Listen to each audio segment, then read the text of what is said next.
More than blessed to be here in the house of the Lord again. This morning, kita ang mag-uban. And the last time that I spoke is that ningon ko nga we will go to the series of parables, right?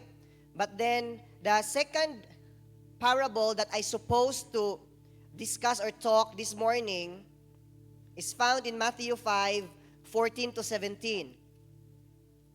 Okay? Matthew 5:14 to 17. But then, pagbasa na ako sa chapter, there is one element that is very important before nato mas madig deep pagid nato ang 14 to 17.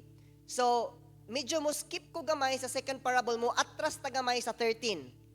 Okay? O ang atong title karon, atong sabayan og basa, may alat ka pa ba? Ingna mo katapad, sobra. Murag katawanan, no? Medyo uban natingala sa atong title. But may I request everyone to please stand and let us read responsively the text that is found in Matthew 5:13. I will be reading the first slide and I would like to ask you to read the next slide after me. You are the salt of the earth, but if the salt loses its saltiness, how can it be made salty again?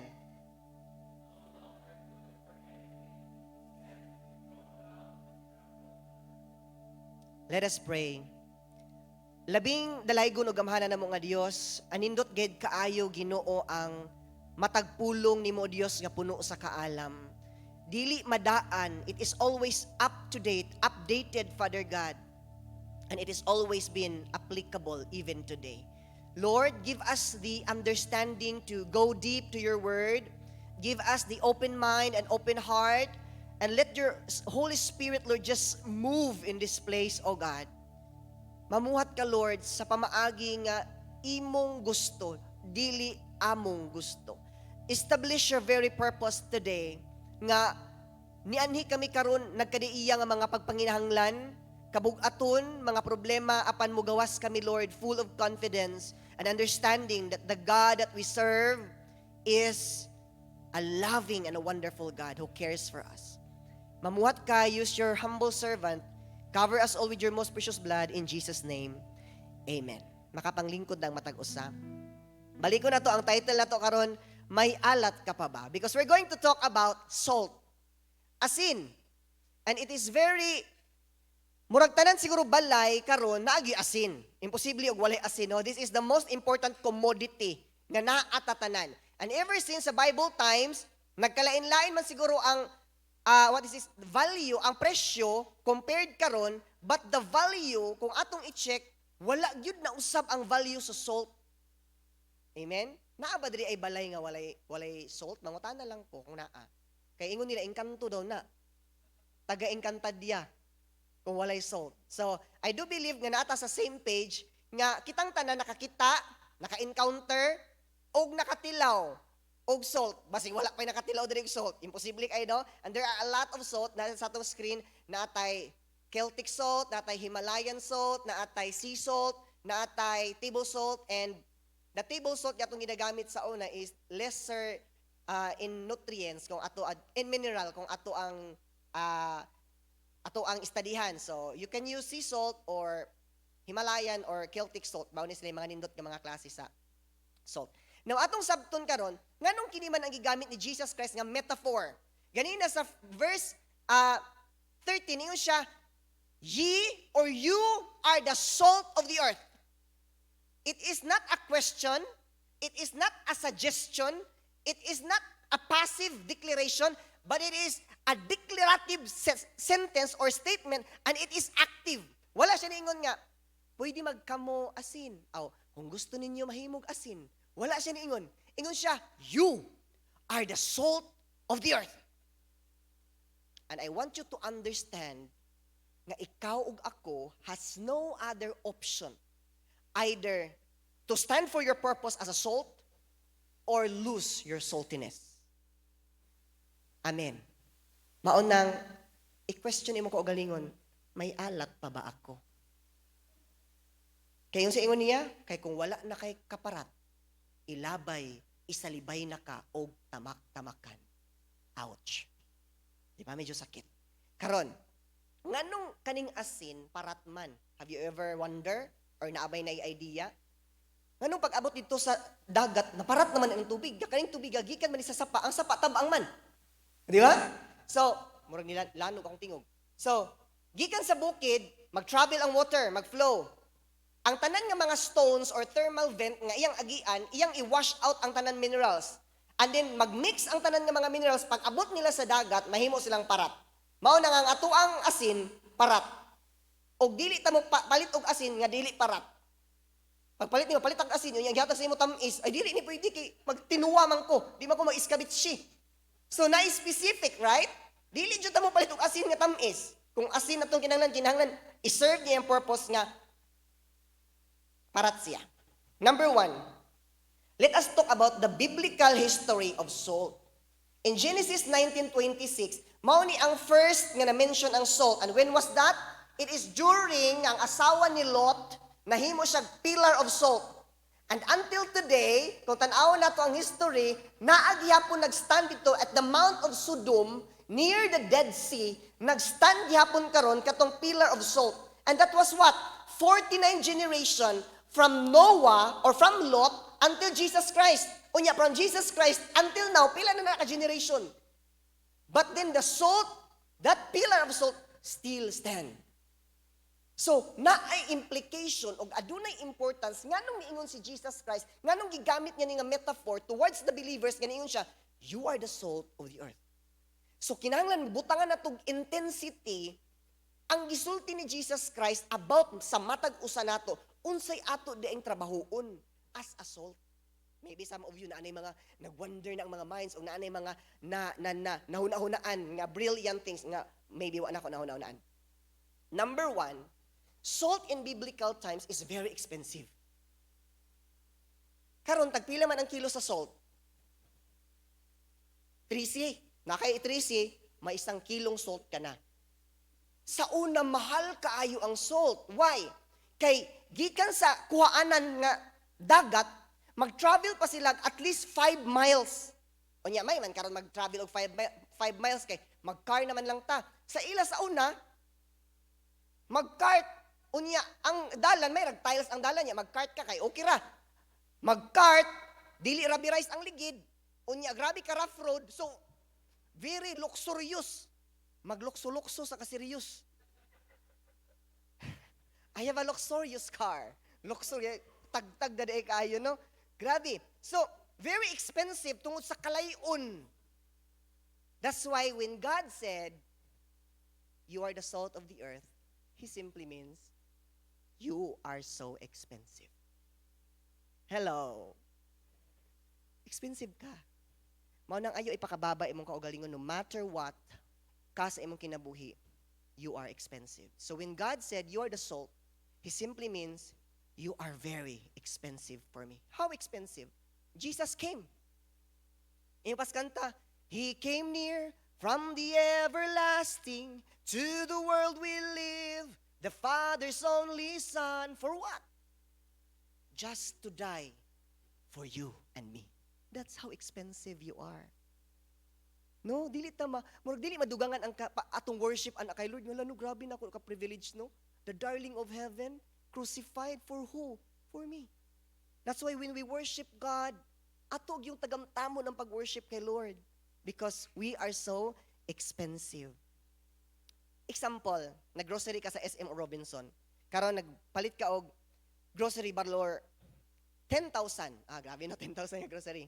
10,000. So gi-box di mo 2 boxes. 5,000 sa isa ka box, another 5,000 sa ka box. Pag abot nimo sa balay, isa ra ka box ang niabot.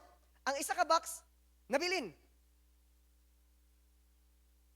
Unsa may itong buhaton? Would you say, pasagdi na lang to, 5,000 na bitaw to? Di ba mubalik yun ta, kay iimot tong gibaydan? Because it is expensive. 5,000 grocery is very expensive for me. I don't know for you. That's why Jesus Christ will be coming for the second time to return, balikan niya. Kinsa may balikan niya? Ikaw o ako, because why?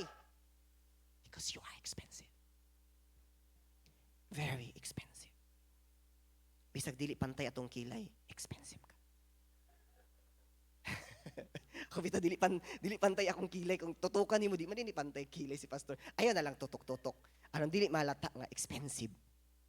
Number 2, Levitical purpose. Sa Leviticus 2:13, ingon siya din season all grain with salt, then add salt to your offering. Ang tanan ninyo nga ihalad nga mga grains, butangan ninyo sprinkle niyo og salt. Ug ang tanan ninyo nga mga i-offer diri butangan ninyo og salt. You know what? All prayers and all worship dili tanan acceptable sa Ginoo. Only those worship that came from the believers of Jesus Christ, the salt of the earth. Maunang pag ma-worship ta, in any forms, ibigay nato ang tanang pag-worship nato kay Lord. Dili ka nag-worship tag, when we all get to heaven, what a day! Ayaw. Pasag diyang bata nagdagandagan. Worship ka diya, kalami na kaing kanta, when we all see Jesus. Kanindot sa kanta, no? When we all get to heaven. Wala, samtang nagkakanta, excited kay kun wala na Lord, no? Pag mga ito na miog langit, paglingin ako, ni makitaan ako itong mga previous friends, previous until now, mga friends sa una, itong mga kauban sa fellowship, mga pastor nga dugay na nakitaan, tapos makita-kita mi dagway sa dagway, tapos happy kaayo mi, tapos musingit mis kadaogan niya kang Kristo. Amen. Excited ba ta mo? Gamay excited na itong langit. Mura gusto pag isa magdugay ang kalibutan na. Second, it ratify covenant. Ang asin gigamit aron nga ang covenant buot pasabot mas ma-confirm, ma-approve siya og naa siya legal og spiritual effect. No kanaman kay kini manggong asin na ako'y isa ka ginaluto, dili ko baayo nga cook pareho ni Pastor Ed pero na ako'y mga pinalahi. Na ako'y pinalahi. Kita na mo, katilaw na ba mo og pinaupong manok sa asin? O wala pa, di ba? Kay kasagaran pinahapa. So, kanina ako pinaupo. O laino na to para sit up straight. Pag magluto ka aning pinaupo sa asin nga manok, dapat na qualification. Number 1, ang manok dapat dili siya muabot og 6 months. So, dapat na birth certificate. Tapos ang manok dapat dili siya muabot og 1 kilo kapin. So, dili overweight. Tama yun, i-check gina siya. Tapos pag ihaw nimo sa manok, I don't know kung kabalo mo mag-ihaw, ako'y paihawa, kung namo ihawon, ako ihaw. Manok, manok. Dapat dili masamadan, dili magisi ang iyang panit, kaya magtulo man to siya. Then imo siyang i-prepare like naghimo kag lechon, sa kaldero, butangan nimo 1 kilo nga asin, imong pahapaon diha ang manok, buyluhi ang kalayo, 15 to 20 minutes, ayaw ablihi, pag human sa 20 minutes, luto na imong manok. That's the fastest and easy way to luto the manok.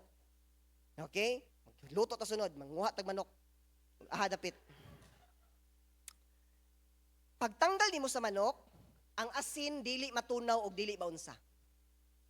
Murag change lang ang iyang appearance pero ang iyang chemical composition nagpabilin siyang sodium chloride. Asin ra gihapon siya. What does it mean? It ratifies covenant. Pag ang Ginoo ni Saad aniningon siya, you are the salt of the world, but pasabot, every promises are yes and amen. Pag isaadan ka sa Ginoo, tungod kay asin kanin kalibutan na, He will ratify that promise.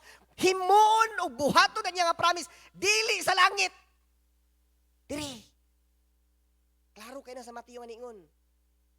You will receive 100-folds in this time. Dili ko diha sa eternity, Lord, kaya na may pulos diha ang kayamanan Ginoo. Diri ko padatuas kalibutan. Saong ko pa ng kadatuan ng langit nga. Wa naman, tabak-tabak ka na magaling bulawan dito. Diri.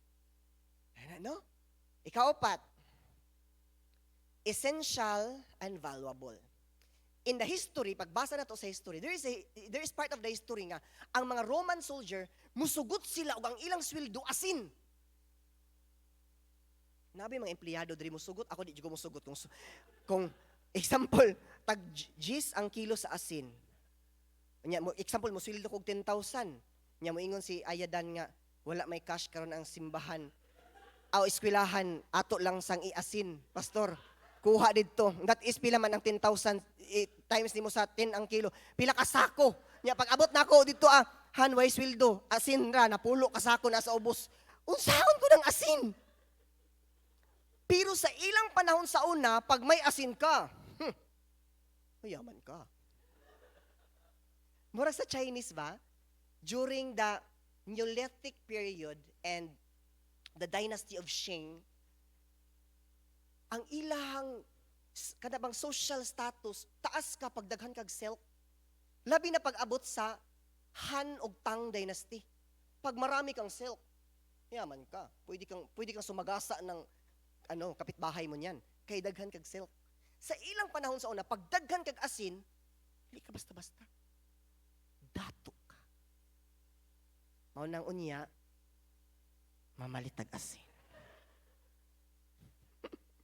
But anyways, akong ginaingon, sa una, mahal ang asin, karon barato na lang asin, pero ang iyahang value, ang iyahang usefulness, wala na usab. So, madato man ka sa kinabuhi, ug niabot ka sa kapobrehon sa imong kinabuhi, kung anak ka sa Ginoo, ang imong pagkamapuslanon, wa na usab. Salt. Amen. So, kanang word nga salary, nagikan na siya sa etymology, ang word nga salary, nagikan na siya sa word nga salt. Kanang word nga salad, nagikan na siya sa salt. Kanang sausage, nagikan na siya sa word nga salt. Ang iyang Latin word, etymology, the origin of its word, nagikan sa salt. Nga naman, because there was a time in the Roman Empire, mudawat silag sweldo nga asin. Inana ka valuable. Unya, pag mangaon, kita kay mga social naman takaran do. Pag mangaon, ay na sila pastor, order Jollibee. Anak naman tano. Jollibee, hindi naman kayo pang social ang Jollibee karon. Rosario, mga inaanak na nga mga kan siguro. Basta anything na tayo magbutang sa table. Tapos, sa una, pagbutang ni loaf bread, unya peanut butter, marami, social na ni peanut butter. Sa Bible times, kabalo mo silang i-offer, bread and salt. Pag pinigyan mo ng bread na isa ka bandihado nga bread, tuway putol-putol, isa ka bandihado nga bread, butangan ni mo asin. Ay, social dato ni siya. Ana! Karon kung butangan na itong asin, para saan sa maning asin? Ana no, kuratan tang tanan no? So dili na siya applicable sa ato ang culture. Mabitaw ng biblically gid atong ginatanaw aron masabtan natong unsa ka importante, ang valuable kaning gigamit nga metaphor sa atong buhi nga Dios. Now karon, nahuman nato ang biblical adto ta karon sa kaning practical use. Number 1, ginagamit ni siya as fertilizer. Siguro sa katong wala nakakita itong mga dako, nagtubo mo sa city, di kayo mo familiar.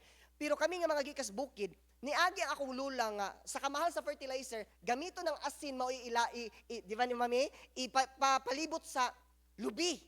Tapos mo increase ang iyang growth, mo increase ang iyang yield, dili pagid siya kanang i-infest og mga pest, kay, because ang katong asin na ay gahom-gahom. Our presence as salt must be nourishing. Kung asa ka na-assign, kung asa ka mabutang, kung asa ka muadto, ang imong presensya should nourish the people around you. Dili kay, huy naanapod na, manglakaw ta. Pag ingon ana gani, something is wrong with you. Moingon ka, kanang mga tawanan, mga mao batas nga dili ganahan sa kuha, mag-evaluate ka sa imong kaugalingon because maybe you're losing the saltiness. Kana bitaw, huy, mag-outing ta tapos sa inyong napulo ka mag-friends, tuwa na ang nuibi, ikaw rin wag i-invite, something is wrong. But pasabot, unwanted ka. Dili ka salt. Pero pag kana bitaw, uy, dili ta madayon og wala si kuan. Buto sabot ang imong presensya is in demand because nindot ka kauban. Ug dapat ang Kristohanon nindot kauban. Lami kauban because you are salt. Fertilizer. Ikaduha, preservatives. Pag-check nila karon sa mga mommies ug daddies, di ba? Mommies from Egypt. Mommies from Egypt, na found out nila nga ang gisagol dito nga mga spices to embalm the mommies na ay presence of sodium bicarbonate o sodium chloride. But pasabot, giasinan day nila ang ilang mami. Why? Because ang asin, magpadali siyag uga sa karne. Kadtong, nakaagi man dyan ko ani, I don't know sa inyo again. Daghan kig isda, agkoy kay mga daot man ng isda o walay refrigerator. Wala pa may refrigerator itong panahon na. Unsa himoon? Asinon. Asinan. Pagkaugma kaon mo parat.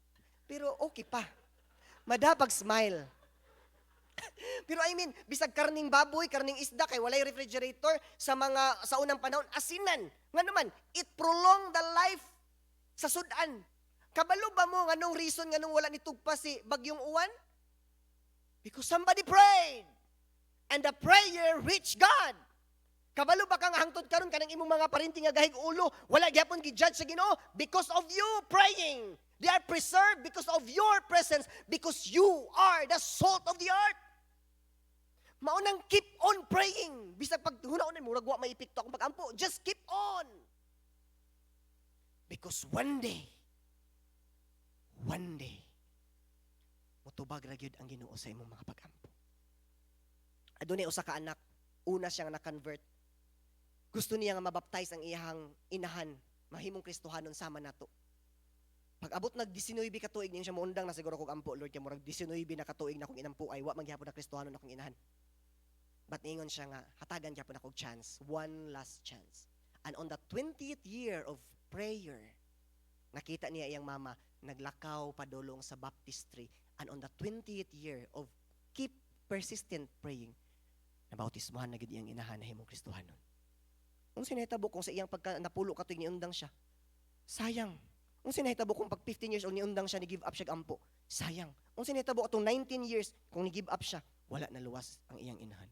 Mao na kung nakay ginaampo karon, keep on. Amen. Ikatulo, seasoning. Colossians 4:16. Ang atong mga panagsulti, kinahanglan mainasinan. Kaya bitaw, ang atong pag-iistorya ba nindot ba? Sige mo kuan diha. Dili ba nindot ang atong attitude, ang atong character, atong image ba? So dapat kita as Christian, dapat nindot ta kauban. Amen? Ganahan jud ko pa sa siya akong kauban ba? Kaya ba murag comfortable ko? Hala, ganahan jud ko pag siya akong kaistorya, murag daghan jud ko makuha ba, daghan ko ma-learn. Di ba? Di ba? Have you ever tried kauban niyo si Pastor Ed o Ati Chuchi? Di ba ang tanan nga may yung madungog pulos lang gid about sa Ginoo? Himaya ra gid sa Ginoo, Bert. Bert, maayo gid si Lord, Bert. Kanang wow, daghan kong makuha aning mga tawhana nga mga something that nourish my spiritual life.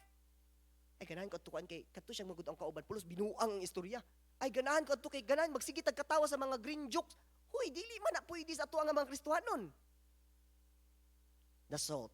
Amen. Paspasan nato gamay. Ikaapat, the practical use, disinfect. Ginagamit ni siya, nang nurse ni si Ma'am Mitch, ginagamit po ni siya kanang saline solution, ginagamit paghugas sa mga samad kung sosyal. Pag dili sosyal, kagid. Mga samad, para nga dili ma-infected, hugasan og saline solution. Tama? Unya, ginaligo po ni siya sa mga newborn. But pasabot, ang atong presensya must be the standard of the people that around sa us nga, hala, ayaw yun mag-istorya o mga binastos pag naana siya kay dili na ba na siya ganahan. Ana ba? Hala, ayaw yun mo pagpalit-lit kay on time na ba yun na si Pastor Ed. Ana ba? Ikaw ang standard of what is right. Dili kay ikaw ang unang nagbangka sa mga istorya nga dili maayo. Be the salt. Salt, asinta. Atong ibalik sa itong una-una. Nag-istorya may sa itong isa kaigsoon. Lisod i-share pag dili ta equip, tama? Kisa na-experience, lisod mag-share og kaluwasan kung kita mismo watak kasabot kayo. Lisod mag-share kang Jesus kung wala tayo daghang bersikulo, tama? Kisa may naka-feel og ginana, madi na lang ta mag-share. Ang pataka-taka kay murag mas bright pa ni sa Bible nitong. Hala ka. Ayaw na lang. Maghistorya na gani Ginoo. Maglimong-limong ta kay aron dili gid ta kay madibatihan ta ani patay gid ta ani karon. You know what? You don't need to memorize a lot of verse. Even Jesus Christ, wala man siya nag-memory verse. Wala man siya ningod. Sa Huyawa, sa Psalms 23 kuan, sa Deuteronomy, wala man ingon ang si Jesus, gi-quote naman niya dito ang verse. And the most important thing is that show your life how you live. You don't need to memorize this. Huwag ganun ko memorize ani. Mas daghan pa sa mag verse ako. Huwag ka memorize ani. But you need to live a godly life for them to see. Huy, pinasahi lagi na siya. Dili man na siya magwali-wali. Kaya naman, daghan kong nailan nga, arang kusuga magwali o mag-memory verse. Haskang mautag yung batasan. Naka-live ta, ikat. Tinuod, people live watching, og sa, naka-USA, hello. Abot-abot, bisig asa na. Ikatulo na ta. The essence of salt. Unsa may essence sa salt? Ang iyang saltiness. Kaning asin nga gikan sa Dead Sea, walay only few organism ang naa sa Dead Sea. And then other than organism, na few algae or lumot nga nag-exist. Walay mga isda didto kay sobraan ka parat. And ang iyang kaparat is 10 times ang iyang saltiness. Mao nang tungod sa iyang kaparat, ang tao nga mo salom mulutaw because sa iyang kaparat. Kung sobraan punta ka parat, oy lami. Kana bitong sobraan na punta ka, balaan ka istoryang murag, di na lang gitpunta. Ayaw mo ana. Dili na siya maayo. Murag mahadlok na, ayaw na magduul anak kay. Mahadlok ba punta ginana no? Kana I mean, live a practical life, makinabuhit na nga Kristohanon, pero ayaw po, don't be weird. Kay si Jesus Christ, pag mugawa siya sa community before, tapukan man siyang tao. Like man siya sa mga tao, mga sinners. But pasabot, Jesus Christ is not living a life that is weird. Amen? Ili weird. Now, ingon sa verse ganina, kung mawala ang iyang kaparat, wala na siya. I was wondering, kanus amang pud mawala ang kaparat sa asin? Nabay time na mawala ang kaparat sa asin? Kanang giingon sa Bible nga, we lose the saltiness, dili but pasabot nga mahimo kang tasteless. Ang pasabot ana sa una man god paghimo nilag asin aron madaghan ang asin butangan nilag filler. Pag butangan nilag filler mautro ang taste. Usahay butangan nilag lain nga chemical. Usahay pag bulad nila sa asin masagulad og mga itom-itom din walay ganahan mo palit. What is that in our life? Kung ang atong kinabuhi nga mga asin nagpuyo ta sa sala, you are going to lose your saltiness. Dili ingon niya matabang ka, but you will lose your saltiness if you are a lukewarm Christian. Mansay giingon? Suka. Tilaw na mumukaon og halo-halo nga init. Murag lain man. Or binignit nga bugnaw. Kay naagi na sila particular nga temperature para ana nga klase nga pagkaon.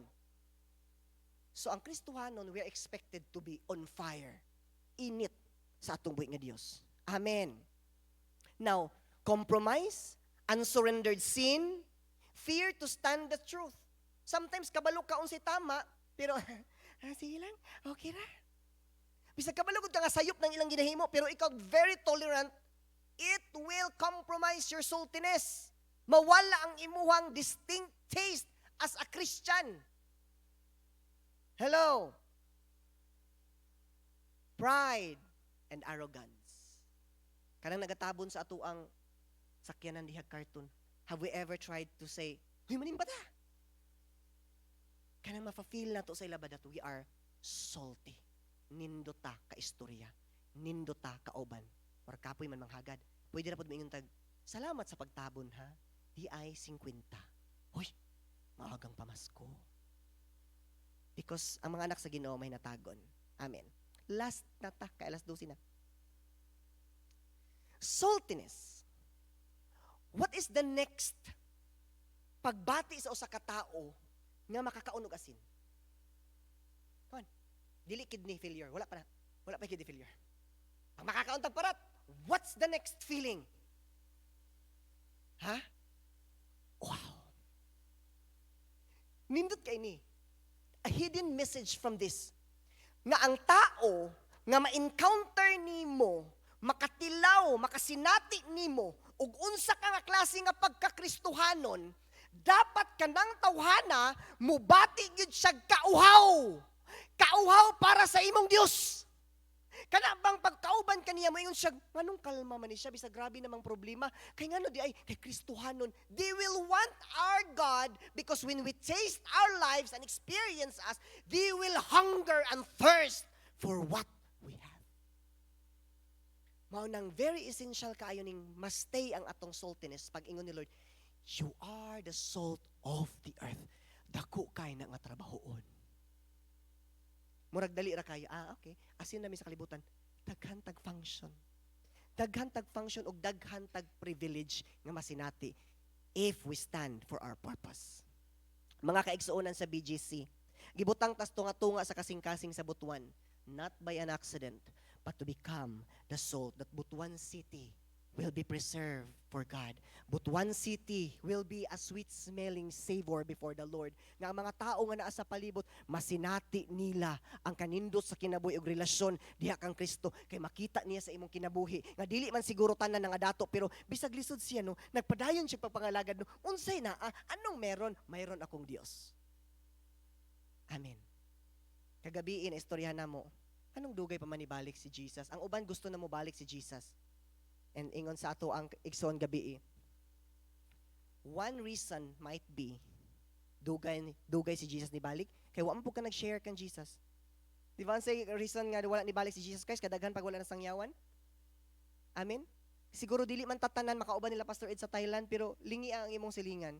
Lingi ang imong kauban sa trabaho, lingi ang inyong mga empleyado na share na baka nato ni sila or basig apilta sa contributing factor nga nung dugay ni balik si Jesus. Aduna yung sa ka-story about ni Marites o ni Maricar. Kailan mo ano nila. Dili na to pangalan nga naka-live ta. Last na ni mo naog na dayon ko. Ingon si Marites o si Maricar kauban sila sa usa ka fellowship, mga Kristohanon nga sama nato. Karon pag uli karon ni Maricar, nasunog ilang balay.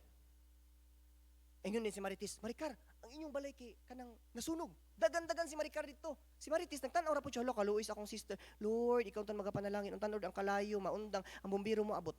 Niabot dayon si Marife. "Hoy, Marites, nag-usap man ka diha. Wa ba ka kabalo? Nga sawa pa na nasunog ang balay ni Maricar, ang imong anak tong kinamanghuran ni adto dito nagduwa. Arang dagan niya dito."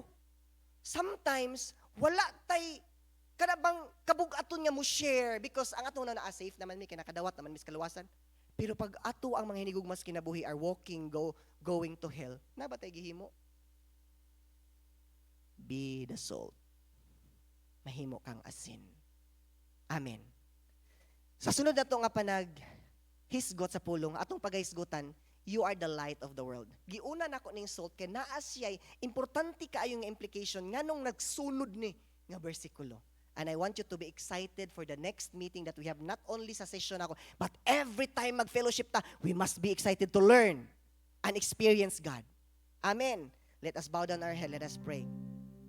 Lord, we thank you for your word nga imong gi-entrust diri kanamo. Thank you for giving it life one more time by the power of the Holy Spirit. Ginoo, daghan kaimig ka nang gusto i-check sa among kinabuhi. And your word is the only thing na makaremind sa amo, Lord, to walk accordingly sa gusto nimo ipahimo ka namo. You did declare, we are the salt of the earth. There is a great work to be done, Father God. My prayer, Lord, kanamong tanan, regardless of status in life and age, ang tanan Ginoo mahimong asin sa butuan. Dili naman siguro mi makaabot sa tumoy pas kalibutan apan kung asa mi nimo gibutang sa particular assignment namo, Father God, whether in our family, relatives, friends, schools, community, workplace, companies, Lord, makita untana ug matilawan untana nila ang among kaparat, ang kanindot sa kinabuhi nga Kristohanon, that they will experience thirst to the living water. For you said in your word, I am the living water. We give you praise and we give you honor. In Jesus' name, amen.